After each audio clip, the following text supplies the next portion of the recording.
Bury me with my money. Bury me with my money.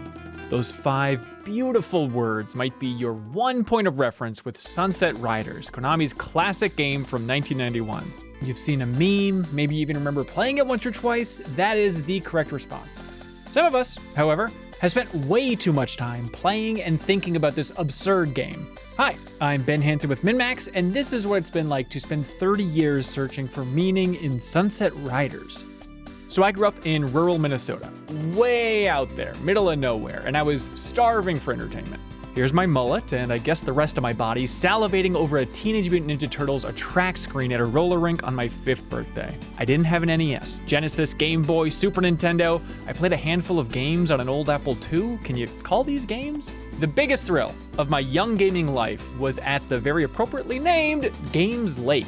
There's a beach at a county state park that was a long, gravelly bike ride away, but oh man, was it worth it. They had a tiny arcade there, with the star of the show being a game called Sunset Riders. It surpassed being a game. It was a whole place. It was an event. My sisters eventually both worked at the restaurant at the lake, so I spent a lot of time there. Yeah, and I guess you could swim or play volleyball or something there. But the highlight of every summer was jumping in and playing some 4-player co-op in Sunset Riders with a bunch of other sunburnt kids. And one time there was this legendary older kid who somehow made it all the way to the 2nd train level to fight El Greco. I'd play the game over and over again, to the point that blue horses and slow-moving neon bullets became completely normal for me. Forget the slide at the lake. I was trying to perfect the slide in Sunset Riders and often failing. Every terrifying continue screen was just a guilt-ridden reminder about how many quarters I'd secretly raided from my parents' coin jar.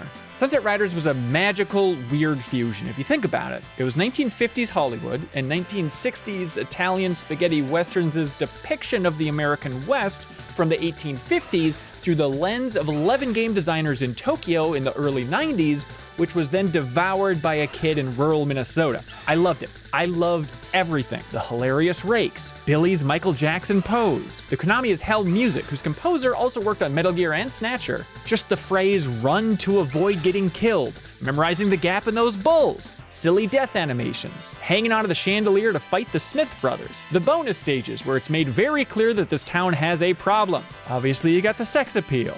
And when Paco Loco looks up to the heavens and with his dying breath says, Hasta la bye-bye.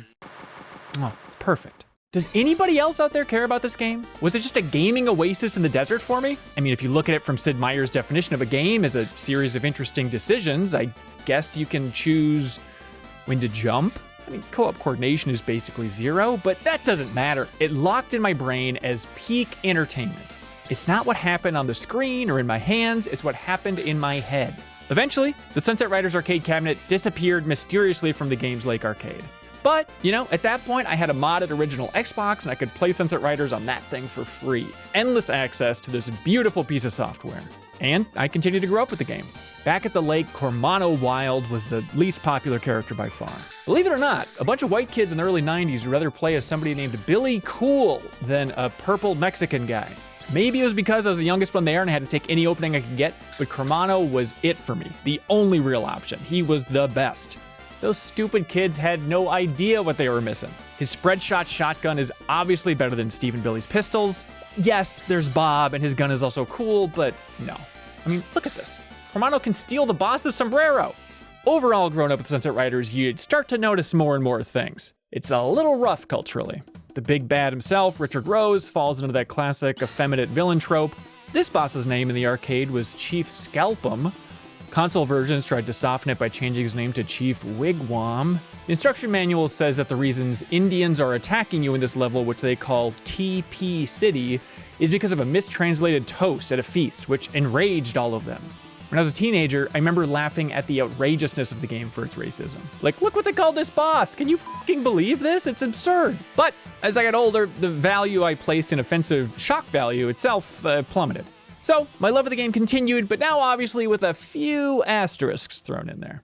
Outside of my brain, Sunset Riders lived on in that kind of cult classic realm, being the legendary arcade game that was promised to come to Game Room back on the Xbox 360, but never did. Speedrunners continued to tear the game apart. There's interesting stuff to dissect there. Played this game in the arcade in my town all the time.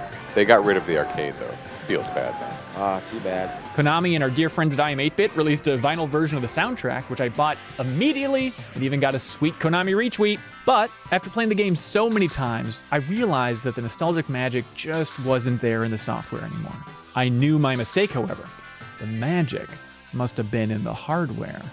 The whole arcade form factor itself. So I built out a MAME cabinet to try and recapture a little of that arcade magic. I had a good enough time begging old friends like Ronnie to play the simple game over and over again. I even bought a mat that reminded me of a mat that was back at Games Lake so I could stand on it in my bare feet to play the game. It's a little weird, I give you that. But it just wasn't the same. So maybe it's not about the software or the hardware, but maybe it's about the magic of the actual Sunset Riders arcade cabinet itself. I'm talking about the one from my childhood. I need to track this thing down. So I got the name of the arcade's original owner from my sister. I can hear you. Oh, great. I got you. How's it going, Helen? Just fine. I'm Helen Heinand. We managed Candiway County Park 7 on Games Lake for 16 years. What do you remember about the arcade? Well, when we first started, it was always Pac-Man. The Buck Hunter was right. popular. And then the riding ones came in later, the driving the car and different things. And I remember you had Hydro Thunder, right, too? The one with the boat, like the racing in the boat? Yes. Do you remember a game in the arcade called Sunset Riders? Yes. Yes, I do. What do you remember about that game? Oh, God. I just remember it. That's all. Which one did you like? Oh, Sunset Riders is the best. Was that because more than one person could play? You play each other? I think that was part of it. Yeah, that was an important thing of like going in the arcade and then you'd see 4 kids on this one cabinet screaming at each other. It's like, well, this is clearly the cool social game to play. Where did all those games come from? Out of Marshall. It was company. Ken, do you remember the company? No, I don't. I don't remember the company's name anymore. Marshall, Minnesota. Of course it all comes down to a town called Marshall. Seen in sales? Hey there, do you guys do arcade repair? Yes, depending on what it is. And so I called the park owner and they said that somebody from Marshall came out and would drop off all those arcade units. Do you know if that would be your company? Like in the 90s, were you doing that for a lot of parks? There's a very good chance it was. Let me take your name and number down and I will have my boss call you when he gets back. Oh, are you the guy Wilmer area are looking for Games Lake or something like that? Yeah, you get the idea. Unfortunately, I mean, we go back to earlier this century, I guess. Yeah. Millennium. But we don't go into the 90s at all. We just don't have any information on it. Most of those people have, retired, I guess. So you were the company that took care of those old things, but it's all kind of lost? Yeah. I mean, there's no sense in keeping the information around anymore. Please continue. Well, that's it. The trail is dead. The Sunset Riders arcade cabinet is gone. I actually went back to Games Lake this summer to see if the arcade still existed. The answer is barely.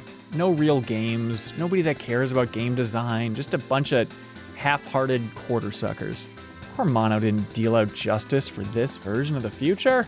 The arcade version of Sunset Riders was released on Switch and PlayStation. It barely made a splash. Konami launched a merch store with a whole Sunset Riders section in it. I can't imagine it's flying off the shelves. I reached out to Konami PR to see if there's any interviews we could line up about the old game.